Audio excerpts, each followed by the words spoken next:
Next, Moulin Rouge the Musical is having its out-of-town tryout at the Colonial right now before heading to Broadway. It's an adaptation of the 2001 Baz Luhrmann film about a poet who falls in love with a chanteuse in turn-of-the-century Paris. I recently spoke with its stars, Karen Olivo and Aaron Tveit, about finding love in an age of dizzying decadence.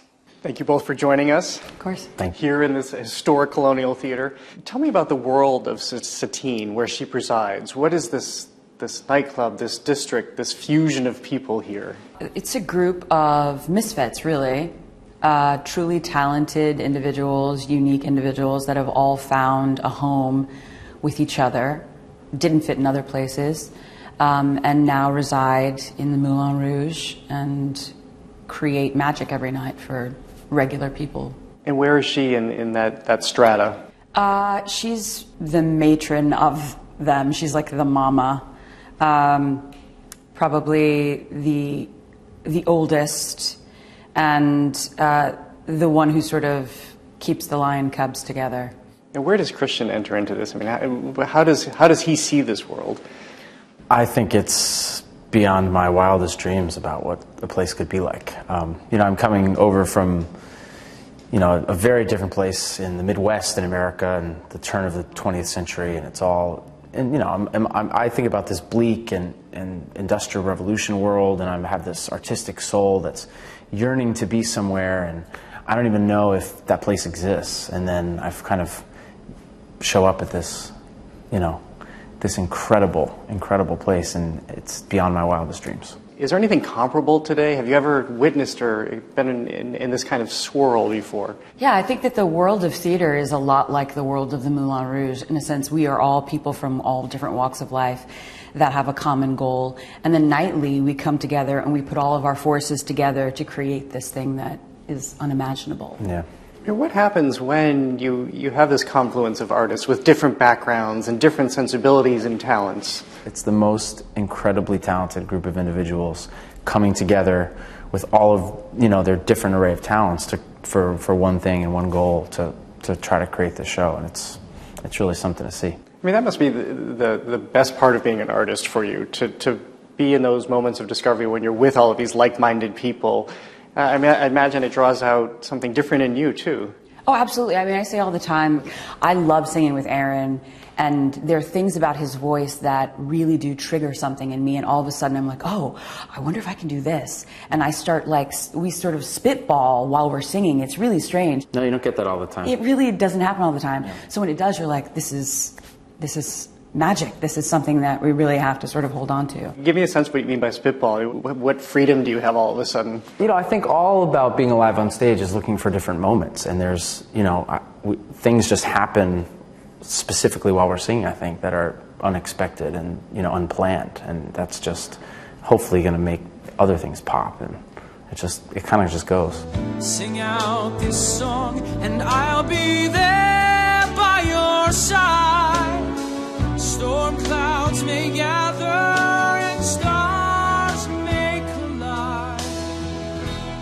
Well, talking about what you're singing, we know from the film that it's a lot of music that we know, a lot of mashups.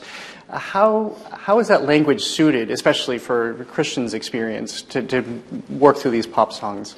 Well, what's interesting that I've had a lot of fun with is it's the idea that I wrote all of these songs. Not all of them, but a lot of the songs within the show, at least, that that they were kind of my idea. So it's like, a couple of songs in the second act.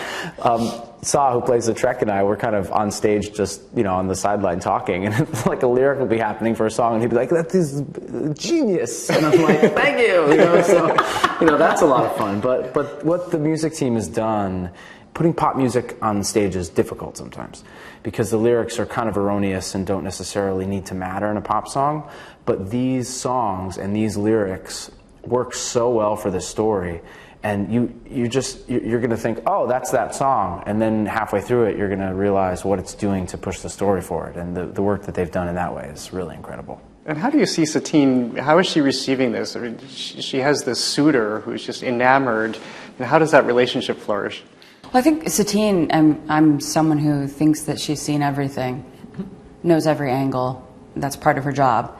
And then the one thing that she doesn't count on sweeping her away is the purity of his lyric and his voice.